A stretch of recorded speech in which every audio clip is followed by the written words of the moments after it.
கோடி புண்ணியம் தரும் மகா சனி பிரதோஷம் இன்னைக்கு. இந்த நாள்ல சிவன் கோயிலுக்கு போறதுனால வர நன்மைகள் என்னன்னு தெரியுமா?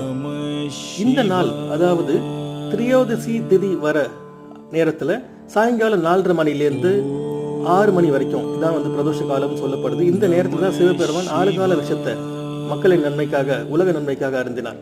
அதனால இந்த நேரம் பிரதோஷ காலம் என்று அழைக்கப்படுகிறது.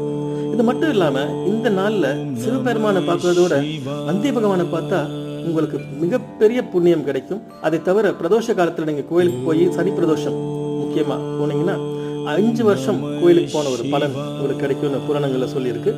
அது மட்டும் இல்லாம இந்த நாள்ல சிவபெருமானுக்கு அபிஷேகம் செய்வது மிக உகந்தது. அதுவும் தண்ணீரால அபிஷேகம் ரொம்ப பெருசா போற்றப்படும். அதை தவிர உங்களால கோவிலுக்கு போக முடியலையா, வீட்டிலேயே இருக்கிற சிவபெருமான் படத்து கோயில்ல லிங்கத்துக்கும் வில்வத்தால் அர்ச்சனை பண்ணுங்க. ஓம் நம சிவாய.